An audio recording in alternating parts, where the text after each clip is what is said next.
Di tengah tuntutan evaluasi pelaksanaan MBG dan Rabu kemarin Ketua DPRD Kota Malang, Amitia Ratnanggani Sipraduhita menyetujui tuntutan mahasiswa soal evaluasi program MBG. Hari ini akan menjadi sejarah bagi Kota Malang. Walaupun kita kena panas.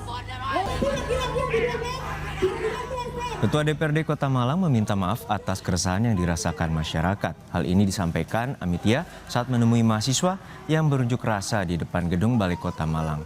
BEM Malang Raya berunjuk rasa menyoroti isu program makan bergizi gratis serta koperasi desa.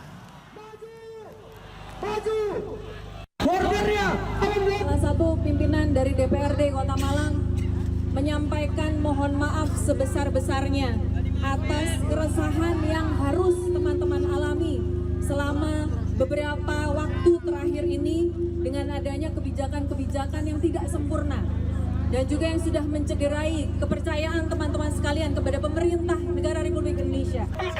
Kami sepakat untuk memberhentikan MBG.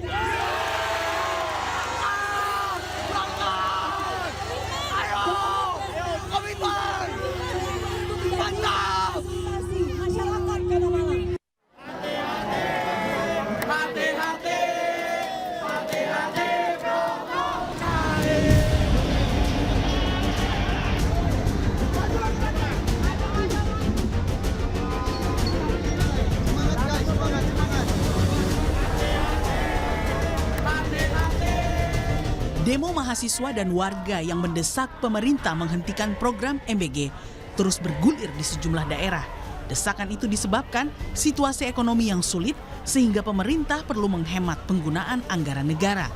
Namun desakan publik ditanggapi pemerintah melalui Badan Komunikasi RI jika program MBG akan tetap dijalankan. Melalui pernyataan tertulis, Kepala Bakom M. Kodari bilang bahwa yang namanya MBG tidak bisa diminta langsung berhenti. Karena itu adalah visi-visi dan kontrak politiknya Pak Prabowo. Presiden Prabowo dipilih karena program kerja yang dilaksanakan tidak bisa diberhentikan. Merespons sikap pemerintah, Direktur Kebijakan Publik Chelios menilai janji evaluasi pemerintah pasca terungkapnya korupsi MBG baru di tataran teknis, belum ke akar masalah, yakni siapa para pemilik dapur SPPG, karena disitulah program MBG syarat dugaan bancakan politik. Kita ingin pemerintah berpikir, apakah ini dilanjutkan atau diberhentikan? Ini pertanyaan sederhana sekali. Bahwa dapur itu bermasalah, dapurnya banyak yang mengakali segala macam. Itu bicara soal how-nya. Tapi kita lupa bicara soal who-nya. Siapanya. Siapa penyelenggaranya, siapa pemilik dapur itu. Kalau soal siapanya tidak diselesaikan, bahwa pemilik dapur ini adalah mereka yang punya konflik kepentingan, bagian dari partai politik, ormas keagamaan, yayasan-yayasan terafiliasi dengan penguasa, ini tidak akan selesai. Terbaru, dalam kunjungan kerjanya ke NTT dan Papua, Wapres Gibran berjanji akan memperbaiki ketat tata kelola program MBG. Gibran juga berjanji akan mengembalikan kepercayaan publik dengan mempertanggungjawabkan setiap rupiah yang dikeluarkan untuk MBG. Terutama terkait MBG dan koperasi, pemerintah berkomitmen untuk terus memperbaiki tata kelola MBG dan koperasi. Kita pastikan setiap rupiahnya benar-benar termanfaatkan dengan baik dan juga yang paling penting terbebas dari praktik korupsi. Saya kira langkah-langkah ini penting untuk tetap menjaga kepercayaan. Aspirasi dan tuntutan mahasiswa soal MBG sudah sepatutnya disikapi secara serius dan konkret oleh pemerintah. Pasalnya tak sedikit uang rakyat yang sudah dikucurkan untuk mendanai program yang merupakan prioritas Presiden Prabowo itu. Tim Liputan Kompas TV. Usai Badan Komunikasi Republik Indonesia menegaskan jika program MBG tidak mungkin dihentikan di tengah jalan. Kini Wapres Gibran yang berjanji akan menjaga setiap rupiah yang dikeluarkan untuk MBG. Apakah pernyataan ini cukup untuk menjawab tuntutan mahasiswa di sejumlah daerah? Kita akan bahas bersama Ketua Departemen Kajian Strategis BEM UI Namora Sihaan dan juga Wakil Ketua Umum Bidang Kebijakan Publik Partai Golkar Bapak Idrus Marham. Selamat sore Pak Idrus, terima kasih telah hadir di studio. Selamat sore juga Mas Namora. Oh iya, selamat sore. Ya, Mas Namora, ini tadi Wapres Gibran dan juga pemerintah melalui Kabakom telah memberikan statement bahwa program MBG tidak dapat dihentikan karena berkaitan dengan kontrak politik dan ruang negosiasi mungkin tidak akan terjadi, dan namun janji pemerintah akan tetap mengevaluasi dan akan melakukan respon cepat. Apa respons dari teman-teman mahasiswa? Oke, untuk menilai respon tersebut, menurut kami perlu untuk kita ketahui dulu pertama-tama sebenarnya apa sih value atau apa sih nilai dari kata kontrak politik di dalam penentuan suatu kebijakan publik.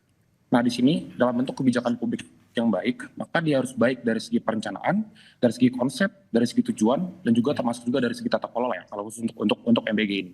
Nah, tapi permasalahannya yang sudah kami identifikasi adalah proyek strategis MBG itu dari konsep hingga ke tata kelolanya itu buruk. Dan hingga saat ini juga kami masih menunggu adanya evaluasi, adanya bentuk kajian atau bentuk evaluasi dari pihak pemerintahan yang dikeluarkan atas MBG.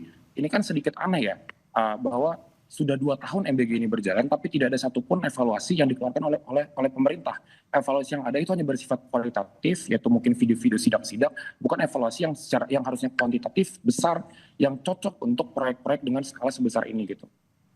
Oke, maka Pak sebenarnya Idrus, kalau untuk ya Pak Idrus, untuk saat ini teman-teman mahasiswa tetap menuntut bahwa evaluasi total harus dikerjakan. Namun apa yang sebenarnya saat ini menjadi komitmen pemerintah dan apa saja yang telah dilakukan agar evaluasi total ini tetap berjalan?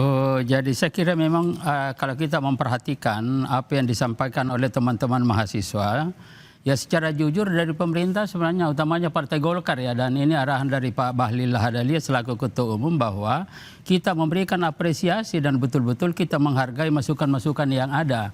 Dan oleh karena itu kita betul-betul menjadikan ini sebagai sebuah momentum untuk melakukan evaluasi total terhadap MBG itu sendiri.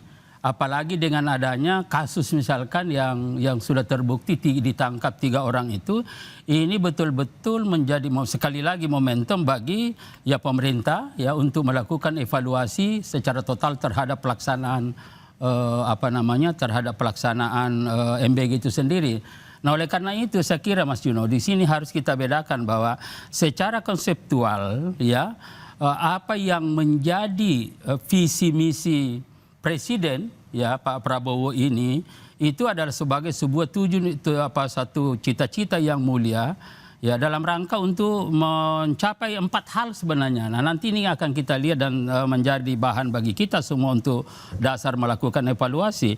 Yang pertama adalah bagaimana sumber daya manusia kita tingkatkan, dan juga di dalamnya di situ ada stunting, dan yang paling pokok lagi adalah bagaimana mendorong pertumbuhan ekonomi lokal ya, dan yang juga yang terakhir saya kira ini adalah bagaimana membangkitkan semangat kewirausahaan, entrepreneurship di masyarakat itu. Nah, oleh karena itu kalau 4 sasaran ini kita jadikan sebagai dasar untuk mendesain dalam rangka untuk menata kembali bagaimana tata kelola pengelolaan ini saya kira ini akan bagus. Nah, ini nanti akan kita lihat. Dan pemerintah berkomitmen untuk melakukan ini.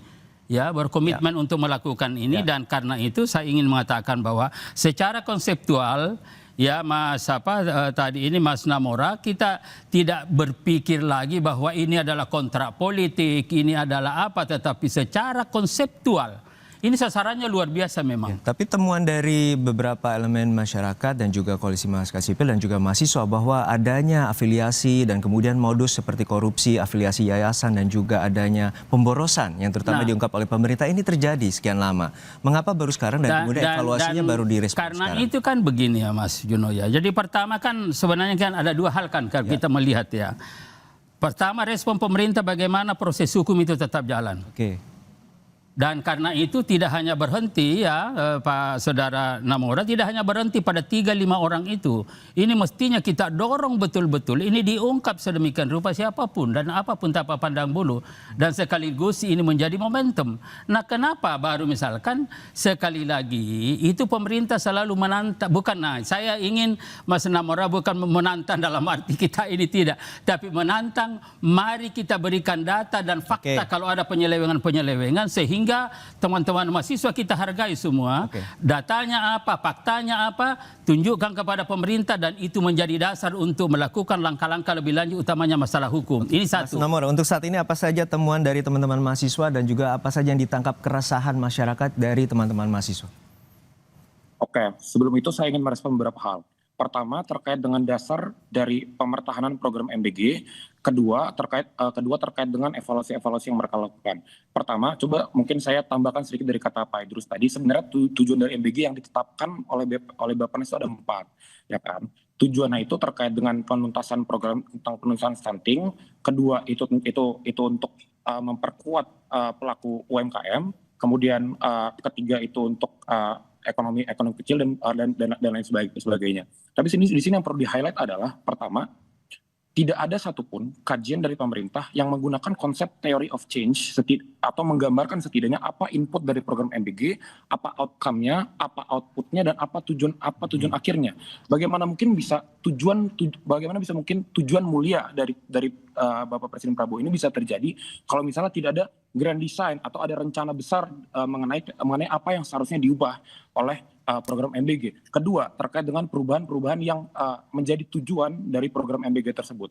Di sini saya sedikit janggal ketika melihat bahwa tujuan utamanya kan untuk menuntaskan program stunting dan memberikan bantuan kepada anak-anak sekolah gitu. Permasalahannya adalah ini tuh sudah dilaksanakan oleh Kementerian Kesehatan selama ini. Ada program-program seperti PMT yang diberikan kepada ibu hamil. Ada program-program seperti tabel tambah darah yang diberikan kepada ibu hamil. Itu program-program yang emang terukur, segmented, dan juga targeted. Dan itu secara langsung itu akan membantu menuntaskan atau membantu mengurangi problematika stunting yang diidentifikasi. Jadi di sini terlihat bahwa ada mismatch nih antara identifikasi pemerintah, antara ketika pemerintah mengidentifikasi masalah dan dan solusi yang ditawarkan oleh pemerintah. Anda mau bilang bahwa salah identifikasi dari program pemerintah? Jadi begini Mas Juno, saya kira Mas Namora jadi gini. Kita kasih kesempatan dulu, sebentar. Ya, itu pertama. Ya, kedua Pak, terkait dengan kerangka tujuan mulia. Berarti tadi sudah bergeser ya Pak. Tadi awalnya kan kontrak politik. Tapi tidak jadi kontrak politik, sekarang jadinya tujuan mulia berarti ya Pak ya. Nah permasalahannya begini Pak, emangnya ini pertanyaan simpel, mungkin masyarakat awam pasti juga akan mempertanyakan ini. Memangnya salah satunya program yang memiliki tujuan mulia yang ada di Indonesia ini hanya MBG? Tentu tidak, Bapak. Semua program yang ditentukan oleh pemerintah itu harusnya memang tujuannya itu mulia. Makanya itu ada prosedur untuk menetapkan bagaimana program itu dilakukan, bagaimana program itu bentuk. Karena harus ada tujuan mulia yang disebut konstitusi dan hal lainnya. Problematikanya adalah begini. MBG itu kan dilaksanakan di bawah BPN. Nah, dan anggaran MBG itu menarik anggaran dari 3 sektor paling fundamental dari kehidupan masyarakat. Anggaran kesehatan, anggaran pendidikan, dan juga ekonomi. Nah, tarikan anggaran ini seharusnya itu punya semacam opportunity cost gitu. Dan opportunity cost ini tidak dipenuhi oleh MBG gitu. Oke, tanggapan Anda Pak Idrus. Jadi Mas Namora, saya sekali lagi pemerintah fokus pada 2 hal ya. Jadi kalau kita ingin menggaris besarnya, yang pertama hukum ini sudah jelas. Jelas Pak Prabowo sudah memberikan satu instruksi bahwa ini harus jalan terus, tidak boleh berhenti, siapapun yang terlibat harus diproses secara hukum. Ini kan jelas ini dan saya kira ini, nah teman-teman mahasiswa tinggal awasi. Kalau memang ada fakta di daerah-daerah yang nyata-nyata itu penyelewengan dan ada bukti, saya kira Mas Namora tidak usah segan-segan sampaikan ya kepada teman-teman dan insya Allah akan ditindaklanjuti ya seperti itu ya. Dan kemudian yang kedua masalah tata kelola. Jadi ini bagaimana tata kelola ini tentang evaluasi total, kemudian kita melakukan perbaikan. Dan kalau kita bicara tentang tata kelola, berarti kita bicara tentang sistem, kita bicara tentang proses, kita bicara tentang struktur yang menangani itu. Nah pemerintah pertama sekali yang dilakukan adalah melakukan audit.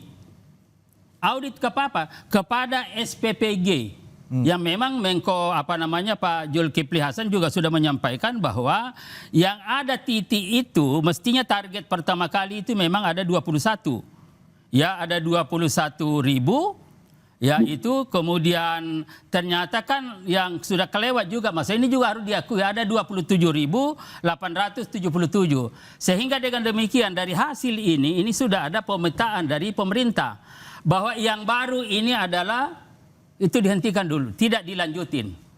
Kemudian yang ada sudah berjalan ini diaudit, nanti ada kualifikasi A, B, ada C, ada dan lain-lain dengan kriteria-kriteria yang ada.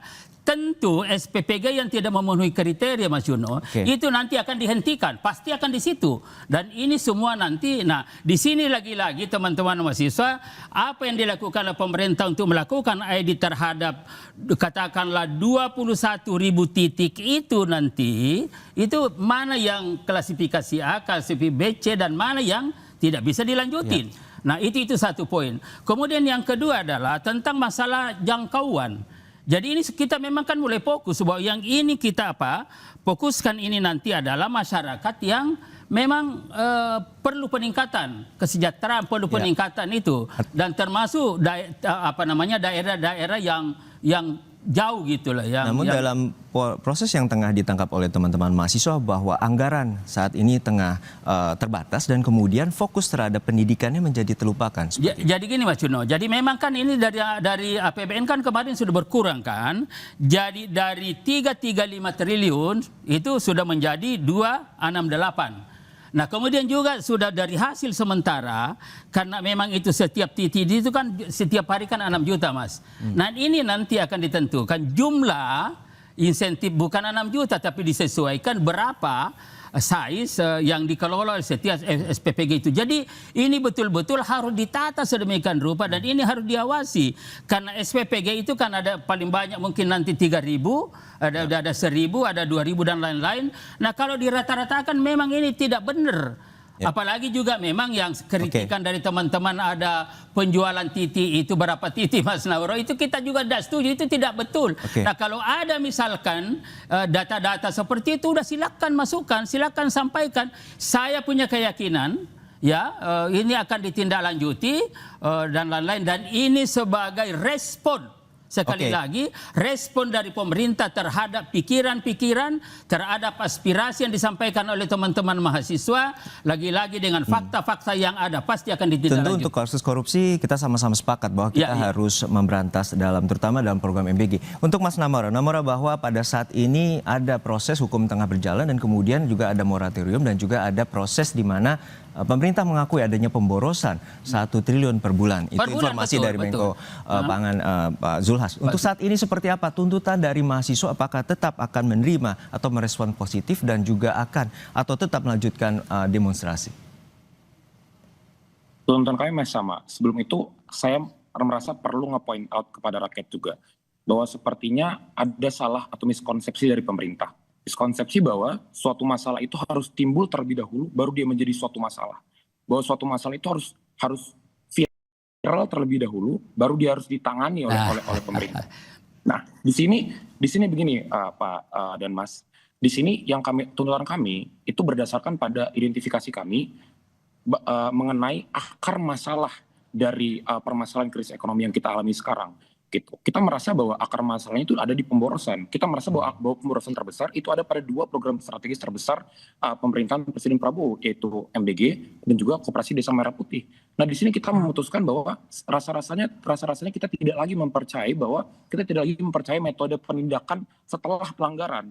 Kita merasa bahwa ini pelajaran ketika saya belajar di Hukum Administrasi Negara, bahwa selain dari itu ada juga metode-metode pencegahan yang harus dilakukan. Artinya apa? Kita harus mencari akar dari masalahnya, kita harus memotong masalahnya. Maka dari itu tuntutan kami sama. Sedikit lagi mengenai komentar-komentar mengenai ketentuan pidana, ketegasan yang dilakukan oleh kejaksaan dan lain-lainnya. Kami merasa bahwa itu good karena itu kasus korupsi dan kasus korupsi yang besar. Tapi sekarang pertanyaan adalah dari awal pihak-pihak CSO, pihak-pihak akademisi dan juga pihak-pihak mahasiswa itu sudah merekomendasikan bahwa seharusnya materi muatan mengenai MBG ini tidak diletakkan pada peraturan pemerintah. seharusnya itu diletakkan pada undang-undang karena materi muatan sangat besar dan sewenang. Singkatnya, Nah, problemnya tuntutan adalah mahasiswa apa? untuk saat ini seperti apa? Nah, problemnya gini, sedikit. Ya, Problemnya adalah ketika ditetapkan dalam bentuk PP, Perpres atau peraturan-peraturan turunan lainnya, ketentuan pidananya itu nggak bisa ada. Jadi dia itu jadi ini kan kasusnya spesial banget kan, karena dia lintas kewenangan dan koordinasi dan lain-lain. Nah, Oke. harusnya ada ketentuan spesifik yang diatur di dalam undang-undang dan itu juga tidak dilaksanakan. Jadi tuntutan kami tetap sama, karena sudah berkali-kali dari awal janji MBG ini dilantunkan dalam Pilpres, kami sudah bilang oke, harusnya begini tidak dilaksanakan. Oke, Ketika ada kami masalah, baru akhirnya pemerintah mencoba untuk mengevaluasi. Ya, mungkin statement dari Pak Idrus terakhir terkait dengan statement mahasiswa. Jadi pertama begini, saya kira begini ya, kita setuju semua. Ya masalah penegakan hukum lagi-lagi kuncinya Mas Namora itu adalah fakta data. Karena kita tidak ingin juga memproses seorang tanpa data fakta. Ini kan penting. Jadi tidak bisa juga bahwa setiap ada ini kalau ada data faktanya bahwa memang ada penyelewengan dan data dan fakta itulah yang menentukan proses hukum. Nah ini saya kira yang harus ada komitmen kita karena banyak juga kasus-kasus misalkan yaitu data faktanya tetapi kalau bisa saja berbeda menzolimi dan menghukum, mengadili. Nah kita ingin ini dorong bagaimana mengungkap penyelewengan hukum yang ada di dalam pengelolaan MBG ini betul-betul kita dorong berdasarkan pada fakta siapapun. Nah ini satu. Nah kemudian yang kedua tentang tata kelola tadi, ini tadi sudah langkah-langkah yang diambil oleh pemerintah saya kira. Mulai daripada adanya audit terhadap SPPG, kemudian ada moratorium yang sekian ribu itu tidak boleh jalan. Termasuk sasaran 3T? Ya. Sasaran 3T termasuk? Ya, pasti itu nanti sudah pasti kan saya sudah katakan itu dan kemudian yang juga menyangkut masalah yang sudah jalan sekarang SPPG yang 21 itu diaudit A, B, C dan nanti tentu ada yang tidak memenuhi kriteria, tentu nanti itu akan dihentikan. Nah, yang terakhir saya kira Mas Mamora, ini teman-teman ini kan kita ini sudah pada senior nih. Ini teman-teman kayak Namora ini kan luar biasa aktivis dan kita juga pernah aktivis. Saya pernah ketua umum DPP KNPI dan Mas Namora kalau perlu diketahui debat kandidat presiden pertama di Republik ini itu dia lakukan pada zaman saya Mas. Ya, Namora, itu. Nah, saya ingin katakan bahwa akan lebih bagus kalau ada dialog. Oke, kita dari nantikan teman-teman bagaimana mahasiswa, tetapi jangan kayak kemarin Mas Namora. Proses dialog akan dilakukan dan kemudian mendengarkan semua pihak dan kemudian evaluasi terkait dengan program strategis nasional termasuk MBG. Baik, terima kasih. Jangan kayak misalkan di UGM. Kebetulan saya S3-nya di UGM, juga nggak enak menteri sudah datang mau dialog malah ada tindakan-tindakan yang saya kira itu poin yang nanti kita akan bahas bersama kembali dan kemudian ini adalah kemudian mahasiswa juga tentu memiliki bagian dari gerakan moral terhadap masyarakat dan juga pemerintah juga akan mendengarkan dan proses ini akan terus berjalan. Jadi Terima kasih sekali lagi Pak Idrus Marham, Wakil Ketua Bidang Kebijakan Publik Partai Golkar telah bergabung bersama kami di studio Kompas TV dan juga Mas Namora, Ketua Departemen Kajian Strategis BEM UI telah berbagi informasi bersama kami di Kompas Petang. Sehat selalu.